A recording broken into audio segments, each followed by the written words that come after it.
It's day 8 and it's 6 o'clock on the trail again. Leaving Logroño right now. Interesting, last night was a younger group. The night before was an older group that I was in my albergue. And I generally think older people are going to be, not to stereotype at all, are going to be quieter. But the opposite is true. I'm finding out that older people have higher percentage of snorers. There was really not any snoring in the room at all last night.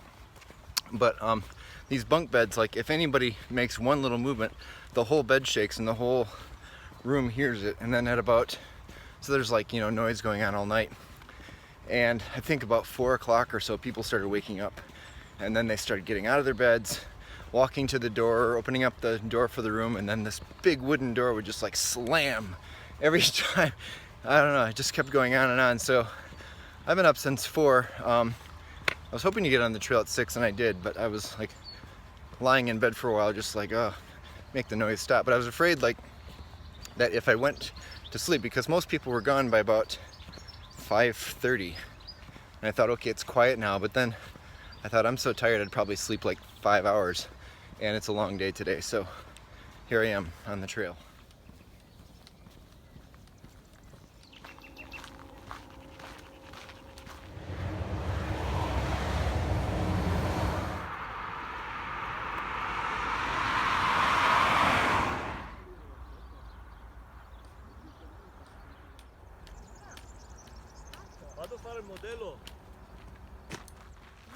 So last night was a pretty cool experience. The albergue was connected to the cathedral in town, and we were greeted by a priest, and he said he'd stamp our credentials later at night. But there was a mass at 7 o'clock for the pilgrims, and then after that we had a communal dinner.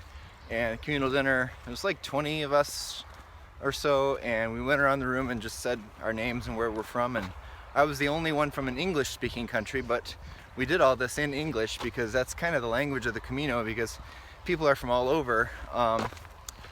And if you're from, say, Finland or the Czech Republic or wherever else, you probably don't know Spanish as a second language, but there's a good chance you might know some English. So English is really common here on the Camino. I think it was dominated by Italians and South Koreans last night. But we had the dinner, and it was soup at first, and Micah, my friend, was sitting next to me, and she heard the story from my previous night communal dinner, which wasn't much. So like we finished soup, and then she just grabbed more soup. Like, I don't know how much food we're gonna get, so if there's food, let's just keep eating. And then after soup was this plate of salad that they came out with, and then that was it. Like again, but they had dessert, and they passed out these little pudding cups, these little plastic ones. That was dessert.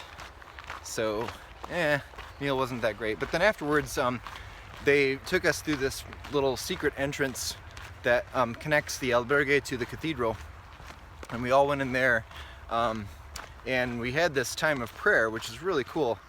So we all sat around this altar area, and the priest passed out these sheets which had different prayers on them, different like psalms and words to a hymn, and he had a sheet for like every language of people.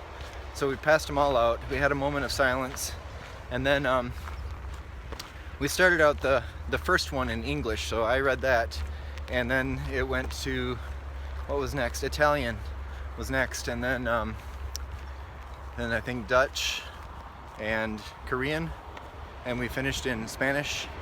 And then I think the end one was like, I think Polish was in there too. So it was just amazing to sit with these people and hear all these languages in worship. That was really cool. And after that, we went back to this other area in the cathedral where the priest would stamp our credentials himself. Okay, so after that we all went back, and then it was time to wash dishes. We had a communal meal, and then it was followed by communal dishwashing. And it was Yulia from Romania and Mario from South Korea doing the dishwashing, and then Micah and I were drying dishes. But it's pretty cool. So here's this South Korean and Romanian singing in in in the kitchen, and we've got this priest from India who is speaking to us in English while we're in Spain. It's like, where else can this happen except the Camino?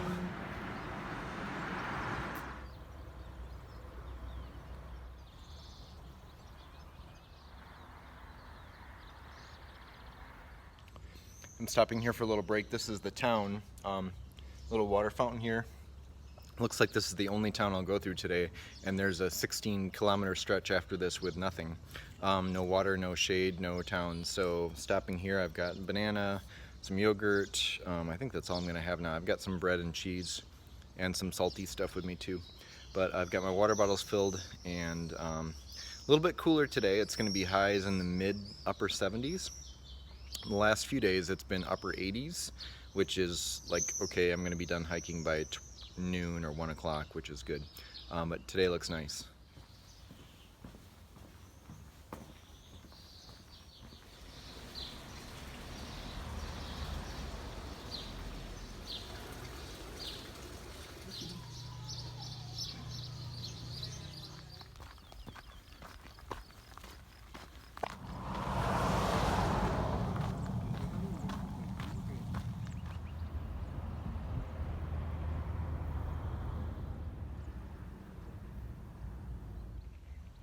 Time for another break. I've done 12 miles. It's going to be a 19-mile day today, and there's this lovely park. There's a lot of sunshine today, so I've got a little sandwich here with cheese and yogurt and water. That's my snack.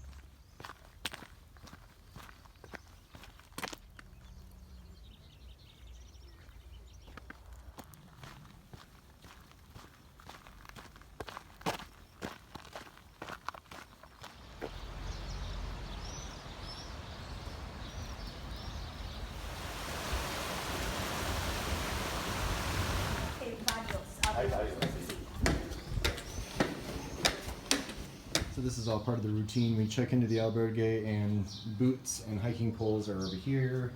And right now I'm doing my laundry, which is in there. And then I'm hanging it up to dry out over here. But this is our little backyard. And there's some, looks like I'm in Utah. I like this place.